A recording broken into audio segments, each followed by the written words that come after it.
My name is Jenny Alexander. I'm a director of A Call to Action.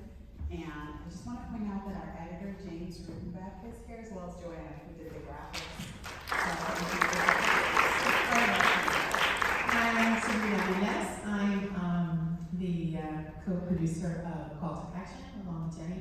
And I'm also the director of Cinefest Latino Boston. We actually co-presented this wonderful film here. I'm Greta, Schiller, the producer director, along with Andrea, Weiss of the Five Demands. By the way, great double bill. Because it's like we're still talking about the same shit, right? Thank you. We appreciate it. Andrea Weiss, co-director with Greta Schiller, and here's Charles Howell, one of the stars of our film.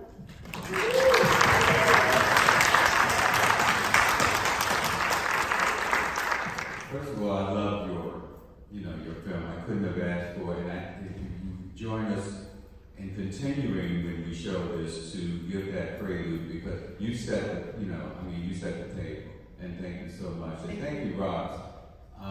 It's really an honor to be here. My wife and I came up from New York.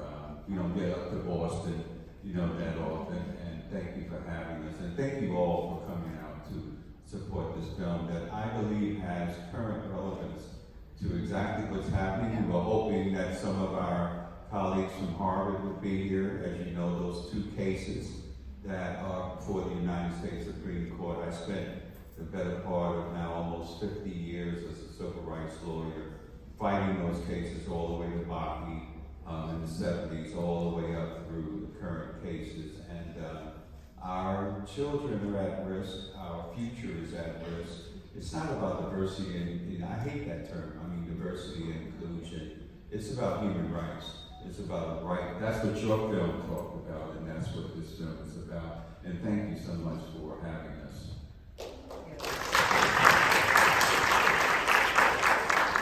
I just want to ask one question, and that is, these films, these historical films are so important. And,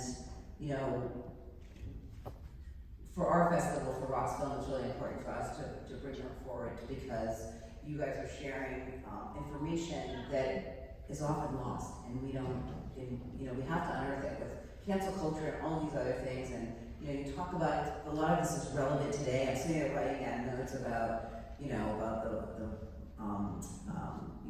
universities and all of these things that are going on, and even with the freedom budget. So can you talk about why that's important? Like what inspires you to make, and Sabrina, I know you make these films all the time, but what inspires you to make these? What do you want us to walk away with, or hope that we walk away with? Okay, I'll start. I think that we, sort of the public consciousness has a short memory, and then we don't get a full understanding of where we're coming from and where we're going. So I think with the freedom budget, there's been a lot of really important talk around guaranteed income, but few people know what its important roots are.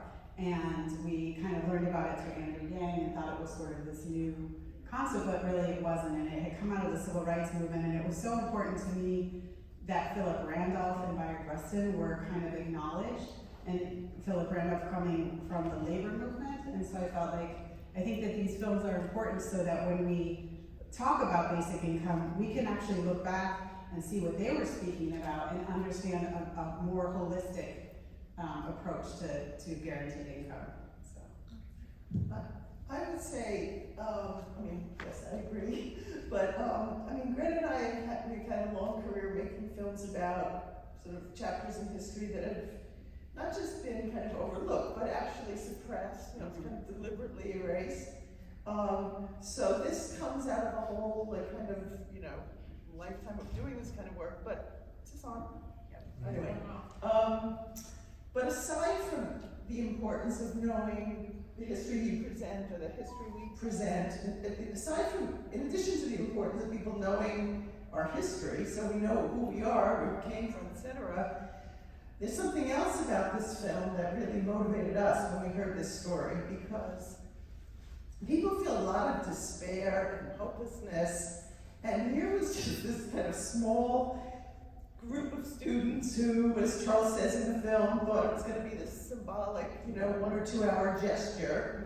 And they made a sea change. I mean, what they did not only changed New York City in a really significant way and really created, or certainly strengthened in an enormous way, a Black middle class in New York, but aside from that, it rippled across the country. I mean, it was an enormous change that happened from this one incident that people don't even know about. I've been teaching City College for 20 years. For the first 14 years, I never heard of this.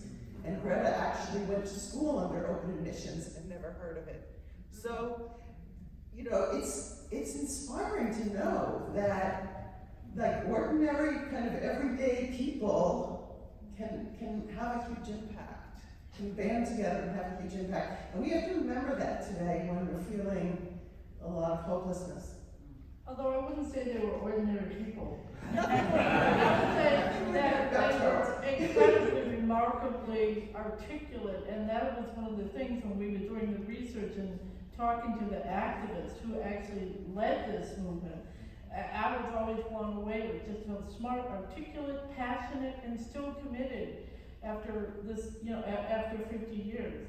And I was really, and yes, Andrea said, I came into City College under open admissions in the mid-70s. I knew it had a radical history. But when I heard this story, I was actually pissed off that we were not taught this story as students at City College. It was like, recently we had a screening and one of the deans came and she said, I thought it just was a gradual change.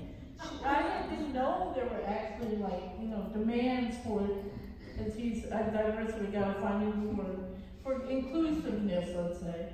And so now this film is going to be used as student orientations in the city of the 2020.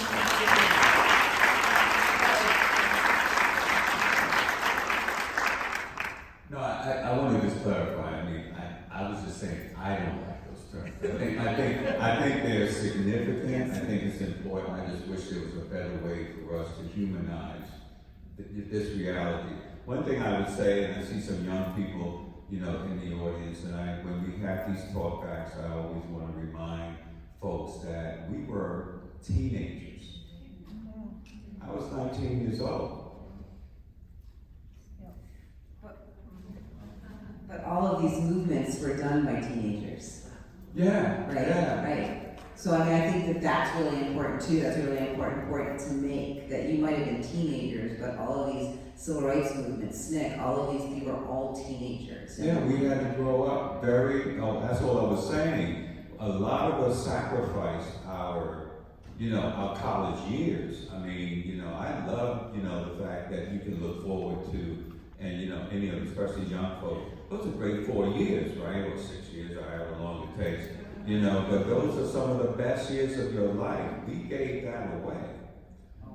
Because we didn't, we studied, we booked, we wouldn't have made it into law schools and medical schools and things of that sort if we did not perform, but we sacrificed. And you're right. I mean, I worked with John Lewis. I was on those, freedom rides. I was down there for the marches. And by the way, we're getting ready to celebrate our 60th anniversary. We will be back in Washington. We're still working. But all I was really saying is that it was a coming of age, and it was scary, and don't ever forget that. And I always remind students always ask me, what should we remember? What about moving forward? What are you prepared to do? And I say to them, it's one thing, people can always tell you what to live for. What's the thing that you're prepared to die for? We were prepared to die for this. We put our lives on the line. I meant what I said when we were treated as criminals, and we were hauled off and taken downtown and given subpoenas to the House of Un-American Affairs Committee and things of that sort, and followed by the Hooverite, the COINTELPRO didn't just limit itself to the Panther Party. I was a Panther too. We were paranoid, we were doing whatever, but we prevailed. I mean, and that's what you were saying, and that's the profile and courage, and that's what you were talking about. And last thing, my wife and I, we live right across the street from A. Philip Randolph Square in Harlem. So I want to open it up to any audience questions. Yeah, I just want to say your courage is just incredible, inspiring. But that question of inclusivity, I think it opens up a whole other debate about, is this the world that you anticipated 50 years later? I don't think so, right? No. We got a society that's rocked to the core, essentially. And you got one presidential candidate who's a fascist openly, which premises, right? He doesn't even pretend to be anything else. And then Biden's main priorities, can we have a war ready to go after China and Russia? And there's no priority to ending white supremacy or patriarchy. It's all about reasserting America as the dominant empire in the world. So it's a nightmare. Why would you want to be included in that? So this is the rub, I think. The courage, the power of the people was incredible. It's missing today. The critical spirit is missing today among our young people. The interrogation of society. If in fact this foundation of America is rotten to the core, we need a new foundation. We need an actual revolution. What people aspired to 50 years ago. I think this is something we need to look into. I'm personally a follower of Bob Bacon, who comes from that generation. The RevCom.us, but it's an open debate. It needs to be debated. I mean, it's, yeah. Okay. I mean, I think that, oh, sorry. I mean, which is why we need history and know our history, which is why this history can't get suppressed, which is why the freedom budget can't get, I didn't know about the freedom budget. I don't ever remember learning about that in school. Like, you know, I definitely didn't learn anything about this takeover. There were so many things we didn't learn about, but, you know, and in not learning about it, it sort of like suppresses you in a way, because you're like, everything's cool. You know, I grew up after civil rights movement, and everything's cool. Look how easy it is, you know? But it wasn't, and I think that we have to have films like this to remind us, remind the next generation that there were struggles that people went through, and that we have to honor those struggles, but we can't if we're not told about them. I was just going to say very quickly that for me, I love history because, you know, every time something happens in this country, we think that we're only in one place at a time. And I think there's so much money invested in, and I've said this before publicly, in STEM, and that's wonderful. But I think we're losing that investment in humanities. You know, it's so important. And a lot of kids are like, why do I need to learn this? Because everything that's happening today has a precedent. And it's really important for us to formulate ideas based on what has happened in the past. So important. Did you have a question? Yeah. Yeah. More of a comment. One, I wanted to thank you because this documentary is something that I could watch with my mom. I know it focuses on the students and the strength and power that they had in order to change history. But I really appreciate the fact that it is inclusive of the younger generations and gives us a path of which way to go. I do believe heavily in the next generation. I don't think that they're all like lost by the way. I think films like this, holding on to our history and teaching them that they do bring something valuable to the table and that you can choose good over evil are imperative for the success of our humanities for all humankind. And I really like how that ending speech of this film says it all. Like, you know, I could feel President Gallagher's being stuck in the middle between a rock and a hard place. And I really enjoyed the speech at the end because he kind of like hit the nail right on the coffin with that speech, you know, and he gives us hope, and he says, no, by including everyone's perspective, you come out with a stronger perspective in the end, and I really think that is powerful, and thank you for making this film. Thank you. We don't, I don't think we have time for one more. Time for comment? One more. One more comment, not a question. As a native New Yorker who, you know, of the last British generation, I definitely benefited from the civil rights movement. And to this Ben's first comment about the country being rotten to the core, I'm first generation Northern born, Black out lesbian.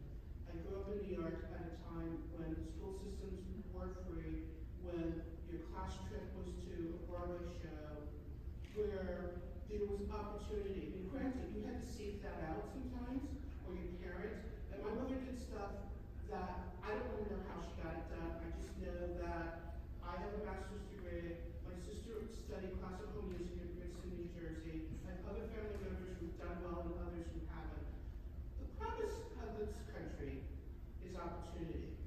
The reality is a fight for that opportunity, right? And whether it's within a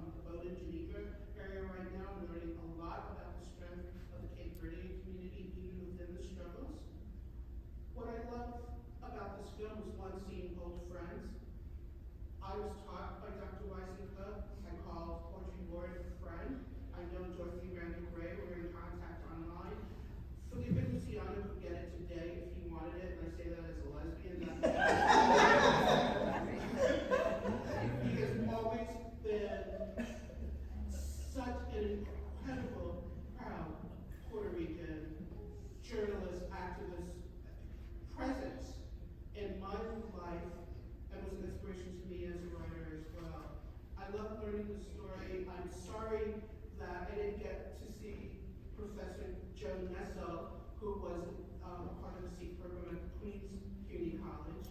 But I loved learning about this. I just wanted to say thank you. Thank you for your comments. And so you knew about it, the rest of the people in this room probably didn't, so we thank you all for your films, for your work, for your continued work. We can still have conversations out in the lobby. Can I make one little announcement? If you want to bring the film to your community or have more information, go to our website. There's a host of screening form. You can sign up for e-alerts, social media, and all that stuff. 5bands.com. 5 Bands Film. Thank you. Thank you.